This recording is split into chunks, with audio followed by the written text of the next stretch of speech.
Hello everyone and welcome back to DarkHorse FM. Now if you're struggling to score goals on Football Manager, you don't really need to worry. I've done a bit of research for you on the governing principles behind goal scoring in real football, and we're going to apply that into Football Manager.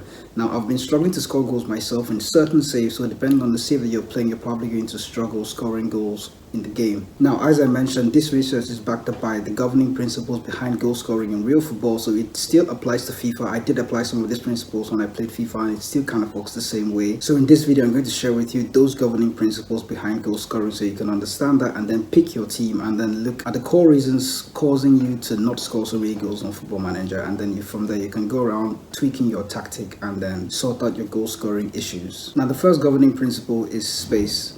It's important in architecture and it's important in football as well. You need to understand space in order to exploit it when you're playing Football Manager. Now, depending on the team that you're playing against, you may come up against a team that is using a very defensive low block, and it means that in this case, the space is going to be behind you.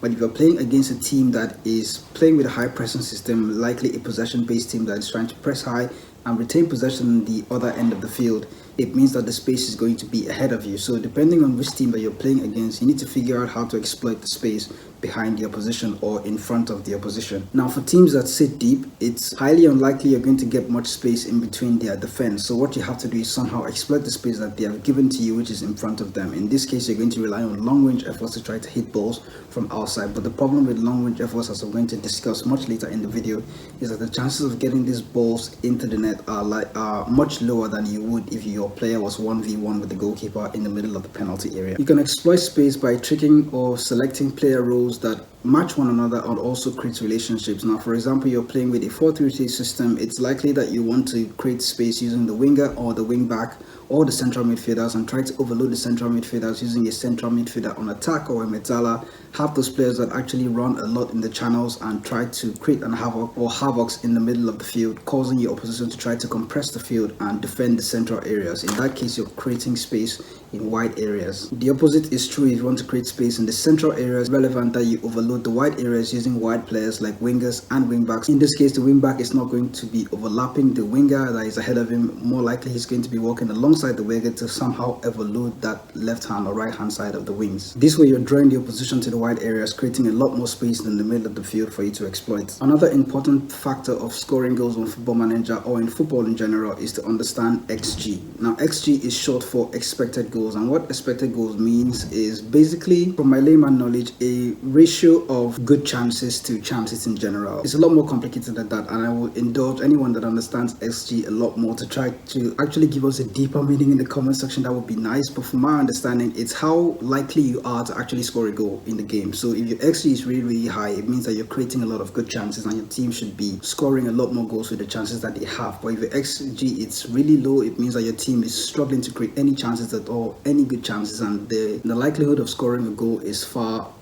from you. Now, you may be leading the game with 2 or 3 goals ahead, and then you notice that your XG is really low. It means that your team is somehow scoring, but they're not creating that many chances to begin with. So in order to improve XG, you need to somehow create high quality chances. That's key chances where your players have high percentages of actually putting the ball in the net when they are faced with those chances. I did touch a little bit on this earlier, but you will notice that long range efforts are much harder to score in relation to how the game actually calculates NG. So they do expect that if a player is farther away from the goal, that the chances of him scoring that goal is going to be really slim than when he's actually 1v1 with the goalkeeper or much closer to the goal. So in order to improve your XG, all you have to do is create better chances that somehow align your player 1v1 with the goalkeeper, and then encourage him to take very few touches of the ball before actually taking the shot, because research also shows that the longer the player actually has in front of the goalkeeper before he takes the shot, the lower the chances of him actually scoring, because the goalkeeper is somehow going to find a way to read his movement and prepare for the shot and make the save. Which brings us to the next governing principle behind goal scoring, which is 1v1.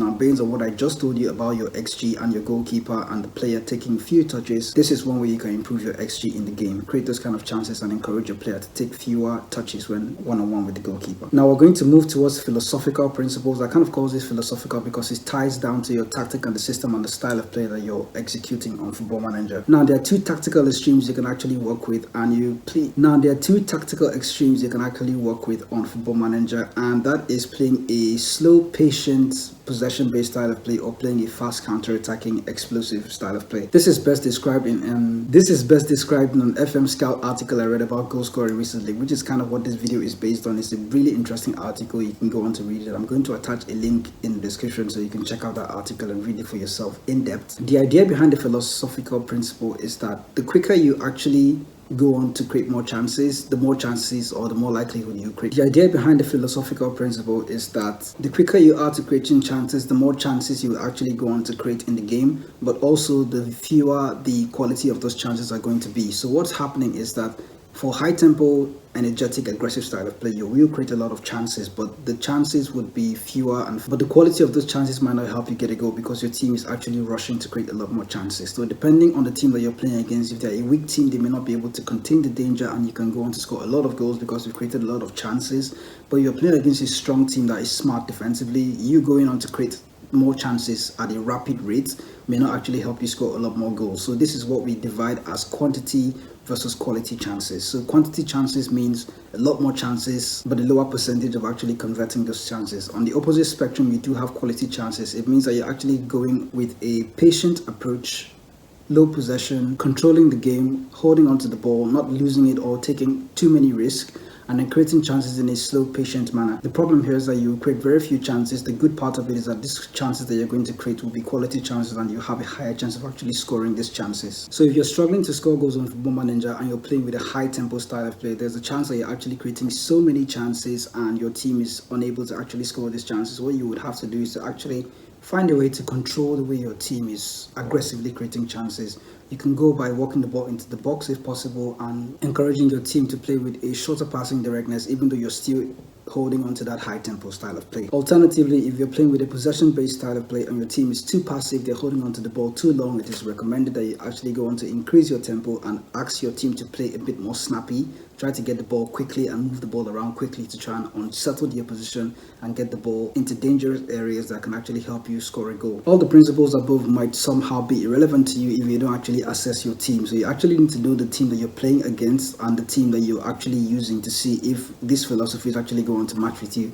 Now, you can't have a team that is poor in passing and poor in ball control and then ask them to play a possession-based style of play. More often than not, they're going to lose possession of the ball and the opposition is going to hit them on the break every single time.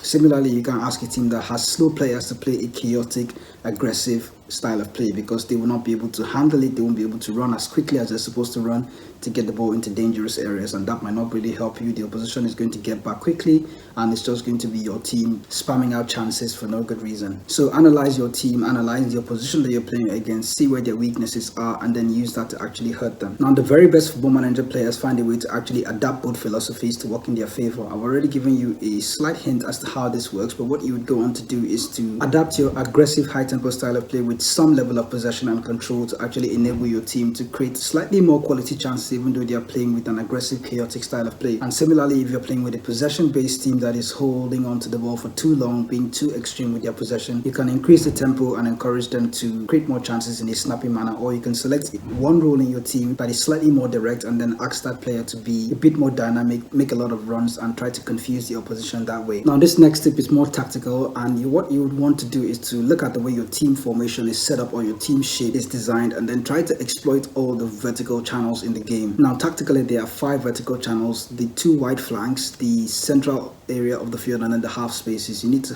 somehow have 1 or 2 players exploiting these spaces if you're trying to create a chance and try to force the opposition and get yourself to score more goals in the game. If you're lacking in one area, it means that you have to aggressively and seriously overload the other area in order to actually get good results in the game. So if you're going to neglect one area of the game, make sure you're aggressively penetrating the second area that you're trying to exploit. In other words, create more chances down the area that you find there is weakness in the opposition. Try to use that as aggressively as possible if you're looking to overload one side. But if you're not and you need to try to find a way to improve your team creating chances from every area, try to find a way you can design your tactic to exploit all the 5 channels in the game. You can do this by using inverted wingers or inside forwards forwards or even advanced playmakers in wide areas and ask them to cut inside and try to occupy the half spaces. You can also use a mezzala because they kind of overload the half spaces as well. While playing with a wing back or a full back that is overlapping, asking to play on an attack duty, these players do like to get forward. But if you're using wingers and mezzalas in higher areas, you can go on to opt for your inverted wing back to actually come into the midfield and try to overload the half spaces in that central regions as well. It's also important that you include runners in your team because these are the people that actually make it difficult for the opposition to defend against your team. So in case you have midfielders where you have one holding midfielder and the other guy is acting as a playmaker, you can tend to have one player like a central midfielder on attack and then a box-to-box midfielder on support. One player that is capable of running the channels. Those players are quite good in Football Manager this year. Segundo Volante is a very good one in the DM role. You can have this player run into the opposition's defense and try to cause havoc by driving into the opposition's defensive areas. If you found some of these tips useful, do let me know in the comment section. Now, if you do have questions about trying to score a lot more goals on Football Manager, you can let me know in the comment section as well. We can go on to answer your questions. And if I missed anything from this video, if you do have extra questions, like I mentioned, hit them in the comment section as well. And also, if you're not subscribed to the channel, do remember to subscribe. And if you enjoyed this video, leave a like on it. I'll catch you in the next video.